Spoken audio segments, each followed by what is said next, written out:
There are four pillars upon which human society exists. These pillars are mercy, truthfulness, austerity, and cleanliness. Everyone appreciates these qualities. By following the four regulative principles, we support these pillars and free ourselves from miseries and from causing pain to others. Along with chanting Hare Krishna, following these principles form the basis of Krishna conscious practice. One, no eating meat, fish, or eggs. Killing animals destroys the quality of mercy. One turns one's body into a graveyard by consuming dead animals. These foods are saturated with the modes of passion and ignorance, and therefore cannot be offered to the Lord. A person who eats these foods participates in a conspiracy of violence against the helpless animals and thus curtails his spiritual progress. What I like about various faiths across the world is I like to come to things by myself, not through stuff like this. But I love when I've been living a certain lifestyle and I kind of came to my own beliefs and I see it, the convergence where I see some other person or some other faith is talking about what I came to completely independently. So I had zero connection to Hindu thought my entire life until recently. And I kind of started coming to these regulative principles myself just through trial and error. And there's a YouTuber called Spiritual Renaissance. His name's Yosh, goes by Yosh. He kind of brought up this as well. And he brought up the idea of tonics for diet in the morning as well. And I've been kind of doing that. I live in a hot environment. I kind of found water didn't have enough electrolytes when it was hot during the summer, especially. It can be 90, 100 degrees. And I felt like, I was taking the snap caps sort of, or these white capsules that are just for marathon runners with a bunch of electrolytes. And that works. But sometimes I forget. And so I started getting into a practice of in the morning getting a normal sized coffee mug and filling it like a quarter to maybe less, even sometimes an eighth of with just milk, and then filling the rest with water, and then dropping just a cup, like four drops, like little drops of coffee in, just for like a hint of a flavor, so it goes down a little easier. And I noticed, you know, because I didn't realize it at the time why it felt better is because there's a lot of salt still, sodium in the milk. Um, and so that was kind of I was kind of making my own Gatorade. The diet making you feel a lot better. Like forget what all the health gurus out there are saying on diet. His view is what actually makes you feel good.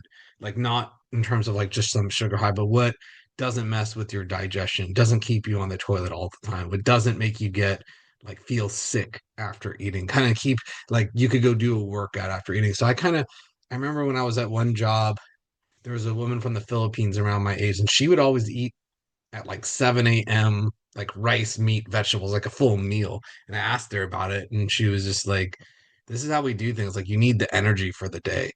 Like sweets in the morning doesn't work. And I started taking her approach, and I did have more energy. So with that tonic I make, I also get two or three mozzarella cheese sticks, and I get like half an apple, like a low sugar apple, like a Granny Smith or Pink Lady apple, and I'll eat the cheese and and the apple because it has the sugar, it has the for the sweetness, it has the protein essentially. I'm getting protein as well in the milk. And I think your body can only absorb about 25 grams of protein. The rest is waste every 2 hours. So I try to, so I kind of keep, I think each cheese sticks is 7 grams. So that's 14 grams plus the milk. You're getting near 20, three if you want to, I find two or three depending how I'm feeling. And I find, you're getting the carb and the protein. I kind of came to that without talking to anyone. It's both those breakfast ideas I've been doing for the last year and a half. And I just kind of came to it after I just wasn't happy with American food for breakfast. I wasn't happy with cereal, oatmeal, this and that. And I wanted something fast too and light. And I eat heavier for lunch and dinner if I'm going to work late or something like that. So, spiritual renaissance, he said, the one problem with the all vegetarian diet is you can kind of get too much electricity. Your body's kind of too high off itself.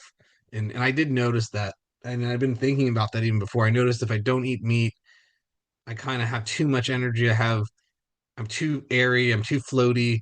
It's hard to get the things done in the 3D world. It's hard to get things. It's kind of more my I don't care about things as much. I'm kind of more spiritual. It's more spiritual in a way. I'm higher, but I'm also like not able, I'm not able to pay my taxes kind of thing. I'm not doing the boring stuff. I'm not as engaged. So and he calls it grounding.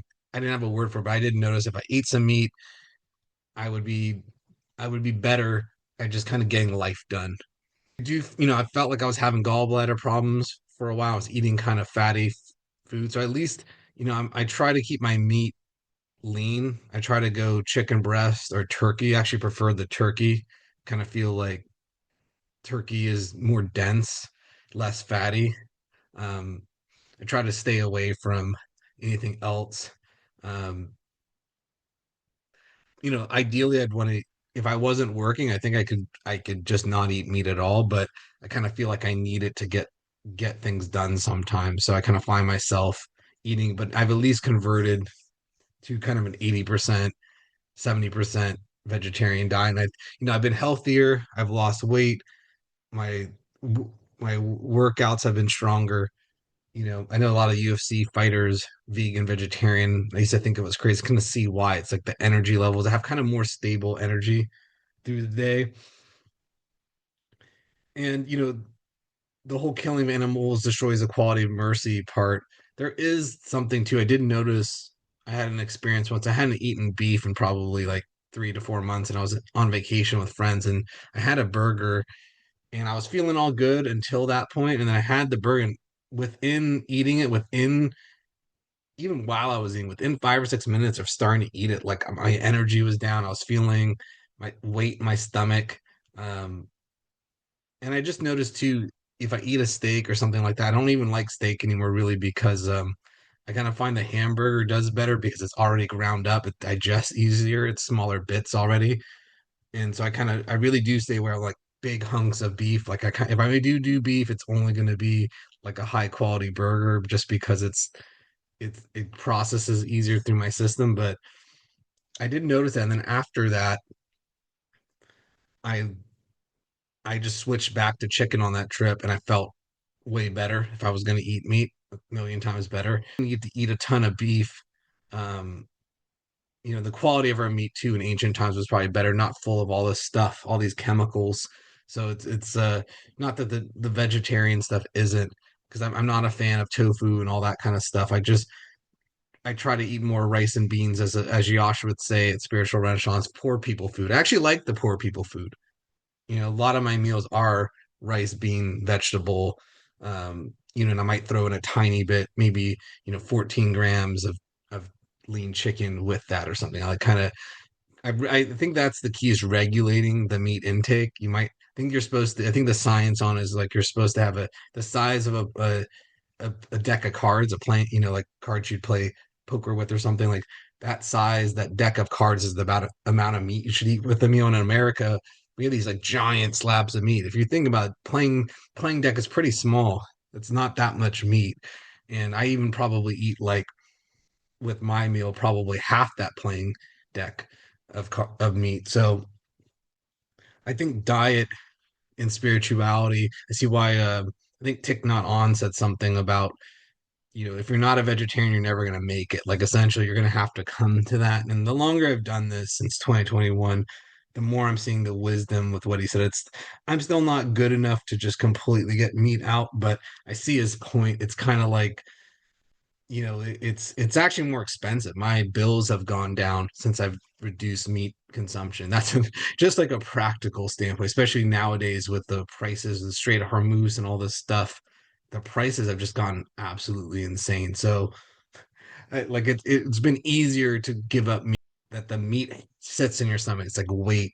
I kind of find I prefer if I'm gonna eat meat post workout than prior. And I think the science on that is to you do need to like replenish protein reserves post workout. So I think there's it kind of aligns with science, like reduce meat. A lot of cultures too don't have a ton of meat in their food. It's more like a flavor of meat or very the dish just has some in it, and they usually have it in a boiled soup or noodle sort of thing, so the minerals and all that stay in the water. You don't lose that. You're not just cooking it over open flame. So here I think you actually have to do some planning for these meals. You can't just say I'm gonna eat better.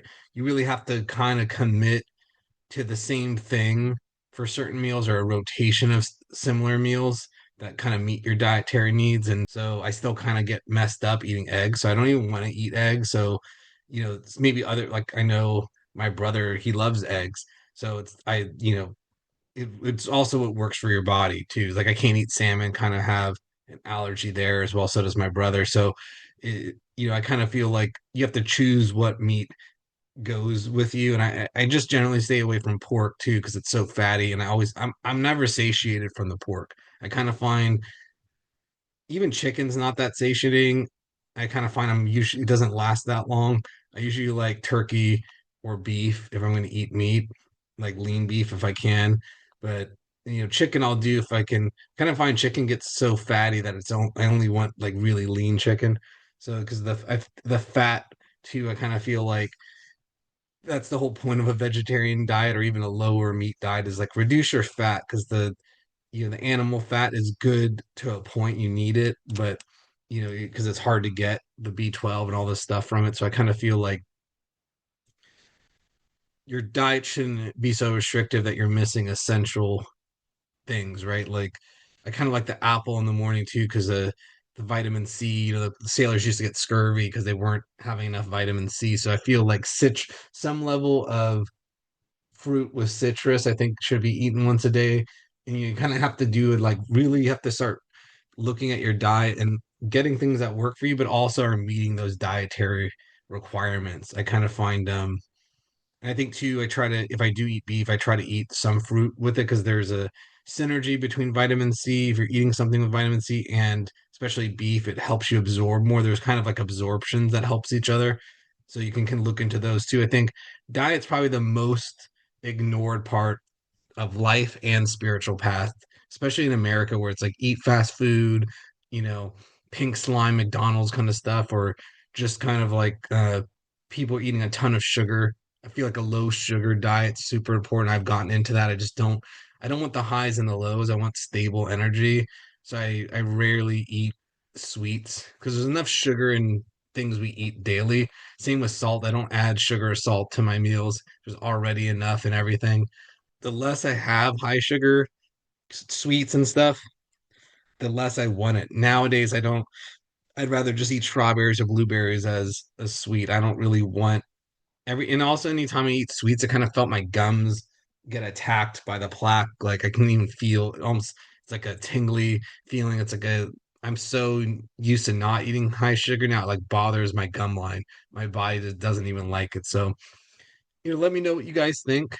If you have suggestions on great meals that work for you, great tonics, things that you've created, I kind of find those are best. Coming up with things that work for you and they might work for somebody else. So as always, like and subscribe, and thank you.